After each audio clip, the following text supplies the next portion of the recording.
We're guided by the lessons of history and a desire to promote stability all over, and strength in our land. This destructive cycle of intervention and chaos must finally, folks, come to an end.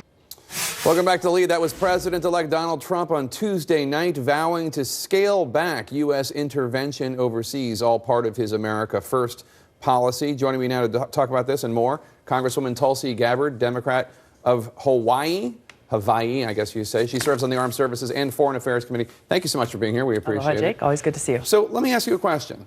Do you agree with Donald Trump's vision of America First when it comes to foreign policy?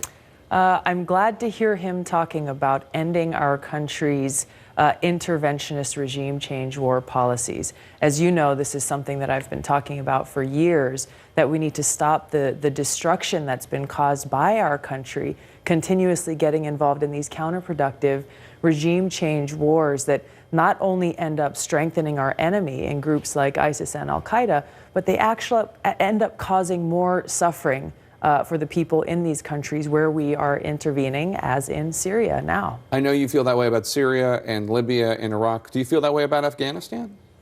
Afghanistan is a little bit of a different situation, right, okay. but yes, essentially. You met with Donald Trump 2 weeks after he was elected. There was some speculation that he might offer you a cabinet position or some sort of position. Were you hoping to work in the Trump administration? I love my job. The people of Hawaii chose to rehire me again in November, and I look forward to continuing to work for them.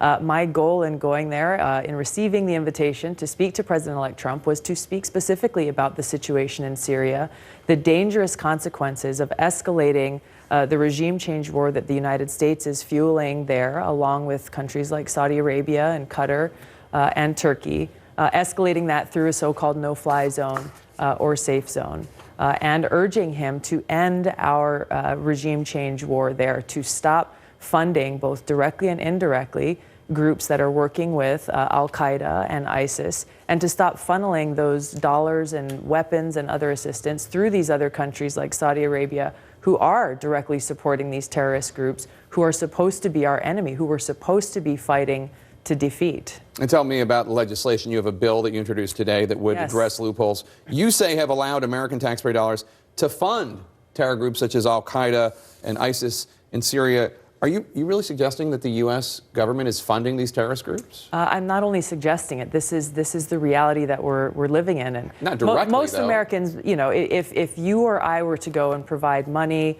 weapons, or support or whatever to a group like Al-Qaeda or ISIS, we would immediately be thrown in jail.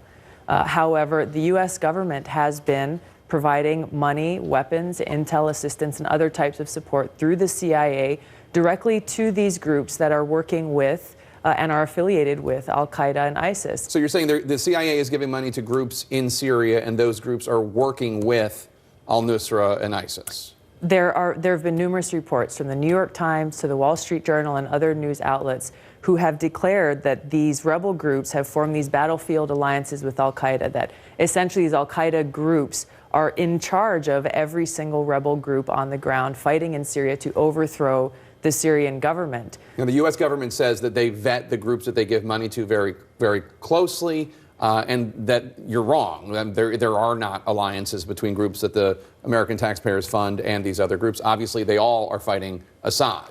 I beg to differ. Evidence has shown time and time again that is not the case, that we are both directly and indirectly supporting these groups who are allied with, are partnered with Al-Qaeda and ISIS in working to overthrow the Syrian government of Assad. And we've also been providing that support through countries like Saudi Arabia, Turkey, and Qatar to do that.